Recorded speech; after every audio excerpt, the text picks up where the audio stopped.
3 talks about the trigonometric functions of angles, okay? So in this section, we want to learn more about trigonometric functions of angles, evaluating trigonometric functions at any angle, trigonometric identities, and areas of triangles. Does any of this sound familiar? Yeah. It should, right? Because we've already talked about a lot of the stuff from this section. We've already talked about trigonometric functions of angles. We've talked about how to evaluate trigonometric functions at any angle. We talked about reference angles and coterminal angles, all of that, right? So a lot of the information in this section, we've already talked about, okay? So some of this, I am not even going to spend class time going over because we've already done this in this class already. But it's going to be your responsibility to make sure you go through the examples that are from the homework section, go through the examples in the book, okay? So I'm going to point out some information just to remind you of some things. Please make sure your noses are covered. So make sure that you remember this, okay? So suppose you have this, and I'm just going to connect it with information you just learned about right triangles. Suppose you have this right triangle POQ, POQ, and it has angle theta here, the acute angle theta. This is your adjacent, this is your opposite, this is your hypotenuse. Now suppose you take this right triangle and you put it in standard position, meaning you take it, you lift it up, you lift it up, put it over here, and put that O at the origin. Okay, this is now in standard position. Your adjacent side becomes X, your opposite becomes Y, and R becomes your hypotenuse.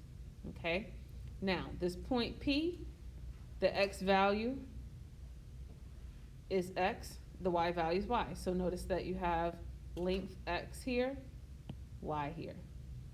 Okay, now definition of trigonometric functions. Think of this triangle here. Sine of theta would be equal to opposite over hypotenuse, so Y over R. It's the same exact ratios. Okay, same exact ratios. Y over R. Cosine of theta, remember it's adjacent over hypotenuse, so X over R. Tangent of theta is opposite over adjacent, so Y over X, provided that X is not equal to 0, because we cannot divide by 0. Here, cosecant of theta is equal to R over Y, provided Y is not 0. Secant of theta is R over X, provided X is not 0. X over Y is cotangent of theta, provided Y is not equal to 0. Now, R is equal to the square root of X squared plus Y squared. We've already talked about that. It's the distance from the origin to the point, the distance from the origin to the point here. Okay, that's your hypotenuse. What questions do you have?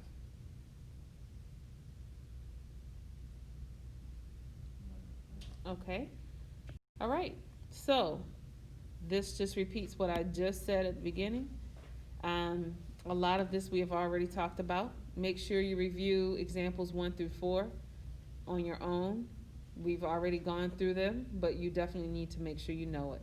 So it's finding, for example, cosine of 135 degrees, finding cosine of 45 degrees. So knowing which quadrant you're in, knowing what coterminal angles mean, you have to know all of that. And we've done that before here, okay? Fundamental identities. We've talked about all of these before, okay? But just a quick reminder. Reciprocal identities, cosecant of theta is 1 over sine of theta. Secant of theta is 1 over cosine of theta. Cotangent of theta is equal to cosine of theta over sine of theta, or in other words, 1 over tangent of theta. Tangent of theta is sine of theta over cosine of theta.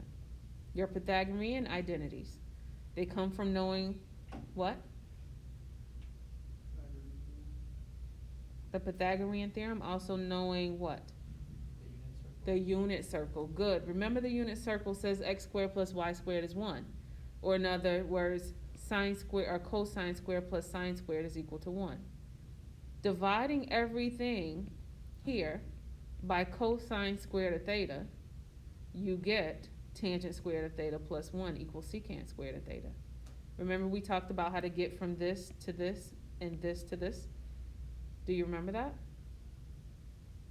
How do we get from sine squared theta plus cosine squared theta equals 1 to the last identity?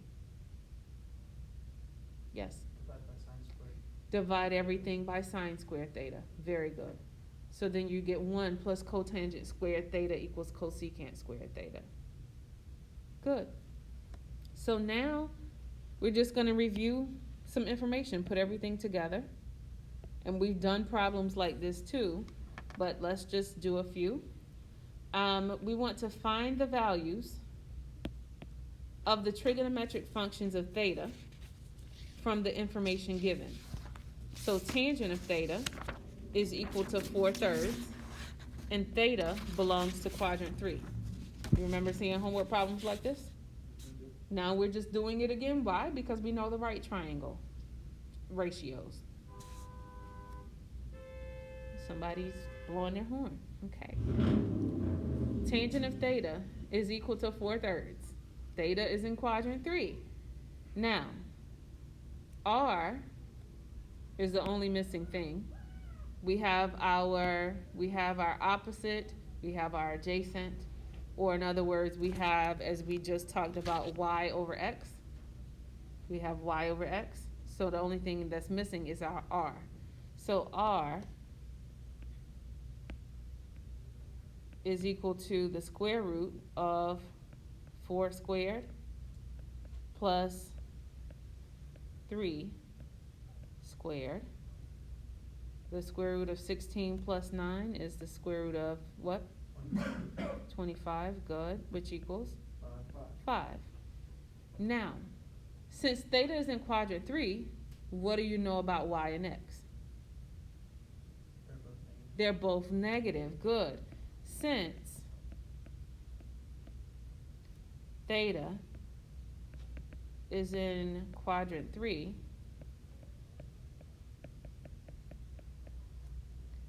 x is equal to -3, and y is also equal to a negative, but -4. So what is sine of theta?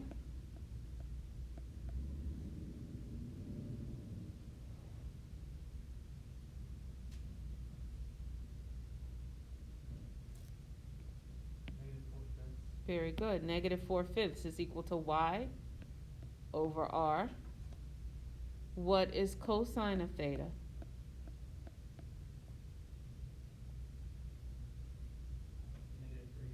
-3/5. Good, because that's x over r. What's cosecant of theta? Good. What is secant of theta?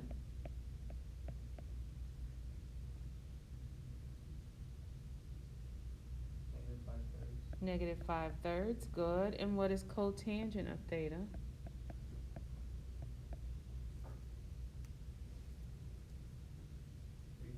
3/4. Good. All right. Excellent. That's it. That's example 1. What questions do you have? Okay. One more. Similar to that. You have cosine of theta is equal to -2/7, and tangent of theta is less than 0. Cosine of theta is equal to -2/7. Tangent of theta is less than 0. So if we draw a right triangle, what do we have? Or we don't even have to draw a right triangle. We don't need to do that. What's the missing one? Y. Good. So y would be equal to the square root of 7 squared minus 2 squared, which is what? 49 minus 4? 45. The square root of 45. Square root of 45, you have, go ahead. 5√3. Nope, the other way around. 3√5. 3√5. Good. 3√5, because that's equal to the square root of 9 times, so, and aside, the square root of 45 is equal to the square root of 9 times 5, which is the square root of 9 times the square root of 5, or 3 square root 5. Yes? I think I missed it, but why are you subtracting under the radical instead of adding? Good question. Why are we doing that here? That's a great question. Why are we subtracting here and not adding? Because we're trying to find y instead of r. Right. So whenever you have your triangle here, what you have here, remember you have 2 and 7, and that's your theta. So here we're trying to find this side. We're trying to find this leg, not our hypotenuse. Does that make sense? You Hmm? already have c squared. That's right. I got you. That's right. It's a good question. Thank you. You're welcome. What other questions do you have?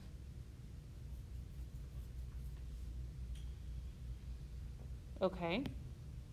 So, sine of theta. What's sine of theta?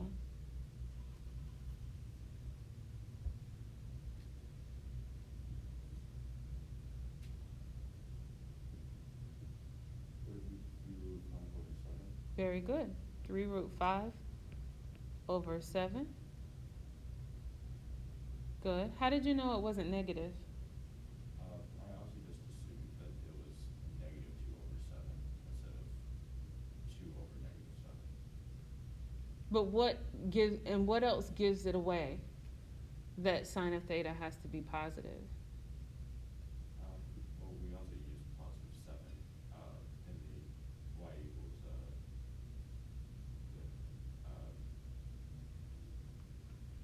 sorry, I'm looking at. We used a positive 7 in the first equation, so it wouldn't really make sense if we then substituted a negative. But what if we didn't have any of this stuff? What if we didn't have any of this here? Mm-hmm. So is it because the tangent is less than 0? Because tangent of theta is less than 0, right? Good. Tangent of theta is less than 0. Because tangent of theta is less than 0, the fact that cosine of theta is negative 2/7, that means sine of theta has to be positive, right? Because remember, your tangent is equal to sine of theta over cosine of theta. So if it's negative, that means that sine of theta has to be positive. Does that make sense? Okay. All right. So we have sine of theta. What's tangent of theta?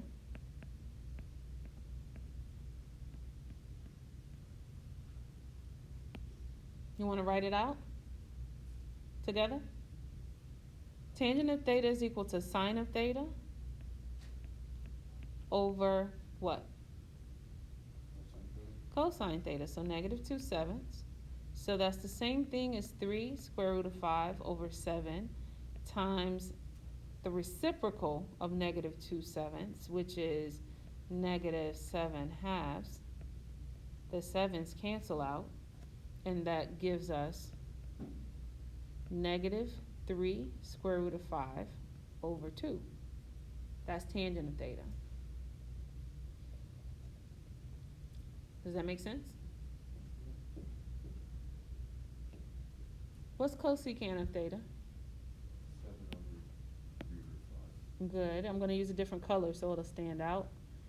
Cosecant of theta is equal to 7 over 3 square root 5. But remember to rationalize. So we multiply the numerator and denominator by square root 5.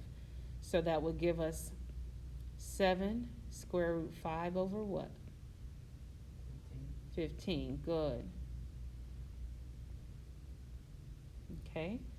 And then I'm going to draw a line here to separate all of this. Where did you get the 15 from? Because the square root of 5 times the square root of 5 is 5. 5 times 3 is 15. Does that make sense? Mm-hmm. Okay. What other questions do you have? Does anyone need to see that written out? Okay. All right. So what else do we have to find? We were given cosine of theta, we found sine of theta, tangent of theta, cosecant of theta, now we need to find what? Secant of theta and cotangent of theta. Secant of theta is what? -7/2. -7/2, good, because it's just 1 over cosine theta, good. What's cotangent of theta?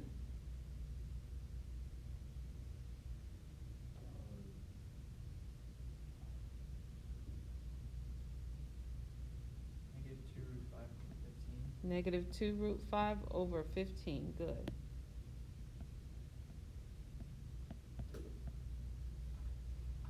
Does everybody see how to get there? Okay, all right, excellent. Areas of triangles. The area A of a triangle with sides of lengths A and B and with included angle theta is given by A is equal to half of AB times sine theta, okay? And that.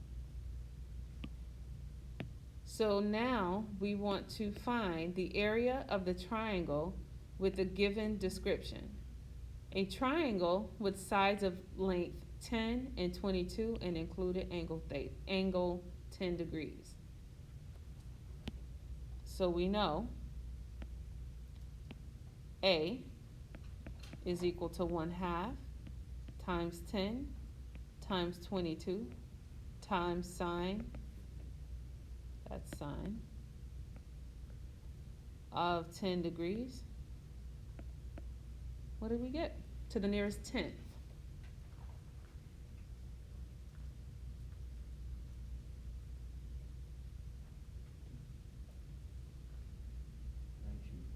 $19.1, good. B, an equilateral triangle with side of length 13. Equilateral means what?